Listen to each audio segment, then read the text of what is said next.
রাজধানীর ঐতিহ্যবাহী আরমানিটোলা সরকারি উচ্চ বিদ্যালয়ের ১২০ বছর পূর্তি উপলক্ষে চলছে পুনর্মিলনী অনুষ্ঠান।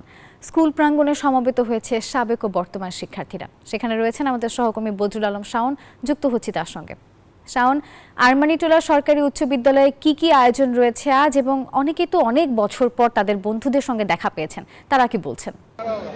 ধন্যবাদ নাফিসা।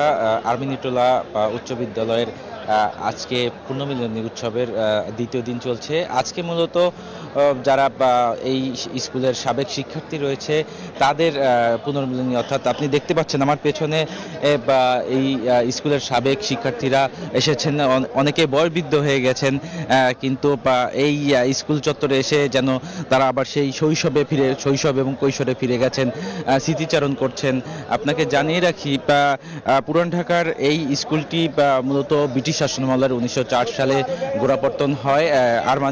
আর্মেনিয়ানদের অধ্যুষিত এই এলাকায় তখন শিক্ষার প্রসারের লক্ষ্যে এই স্কুলটি প্রতিষ্ঠা করা হয়। এই স্কুল থেকে কিন্তু অবিভক্ত ভারতবর্ষের বহু কৃতি শিক্ষার্থী এই স্কুল থেকে বের হয়েছেন। এখানে ভারতের সাবেক রাষ্ট্রপতি প্রণব মুখোপাধ্যায়ের যেমন আছেন, তেমন বাংলাদেশের স্থপতি রয়েছেন, ডাক্তার রয়েছেন, চিকিৎসক রয়েছেন, রাজনীতিবিদ রয়েছেন, খেলোয়াড় রয়েছেন, বিভিন্ন পর্যায়ের যারা কৃতিত্বের স্বাক্ষর রেখেছেন তারা কিন্তু এই স্কুল থেকে বের হয়েছেন।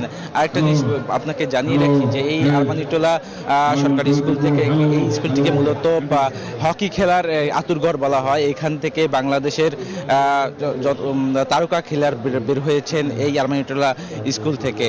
তো আজকে এই অনুষ্ঠানের ১২০ বছর উদযাপন অনুষ্ঠানের শেষ দিন, অর্থাৎ পুনর্মিলনীর।